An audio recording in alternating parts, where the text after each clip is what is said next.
aim in this book is to help us reclaim our health and happiness as eaters.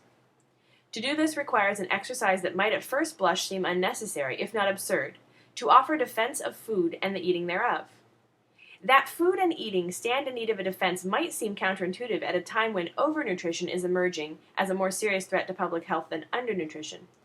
But I contend that most of what we're consuming today is no longer, strictly speaking, food at all, and how we're consuming it in the car, in front of TV, and increasingly alone is not really eating, at least not in the sense that civilization has long understood the term. Jean-Anthelme Brillat-Savarin, the 18th century gastronomist, drew a useful distinction between the elementary activity of animals which feed and humans who eat or dine, a practice, he suggests, that owes as much to culture as it does to biology.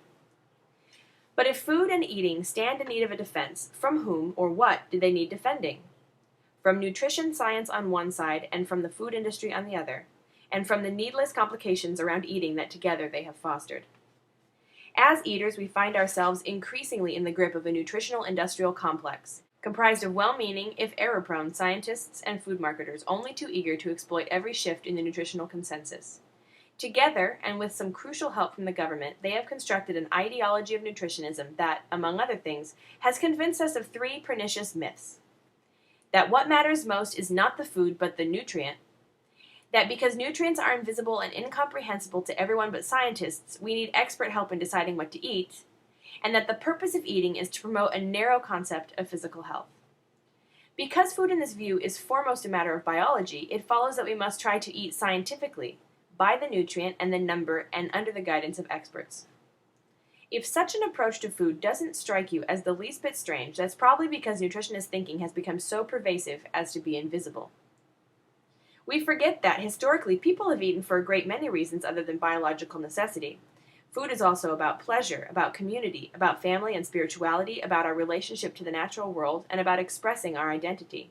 As long as humans have been taking meals together, eating has been as much about culture as it has been about biology. That eating should be foremost about bodily health is relatively new and, I think, a destructive idea. Destructive not just of the pleasure of eating, which would be bad enough, but paradoxically of our health as well. Indeed, no people on earth worry more about the health consequences of their food choices than we Americans do, and no people suffer from as many diet-related health problems. We are becoming a nation of orthorexics, people with an unhealthy obsession with healthy eating. Scientists haven't tested the hypothesis yet, but I'm willing to bet that when they do, they'll find an inverse correlation between the amount of time people spend worrying about nutrition and their overall health and happiness. This is, after all, the implicit lesson of the French paradox, so-called not by the French but by American nutritionists, who can't fathom how a people who enjoy their food as much as the French do, and blithely eat so many nutrients deemed toxic by nutritionists, could have substantially lower rates of heart disease than we do on our elaborately engineered low-fat diets. Maybe it's time we confronted the American paradox, a notably unhealthy population preoccupied with nutrition and diet and the idea of eating healthy.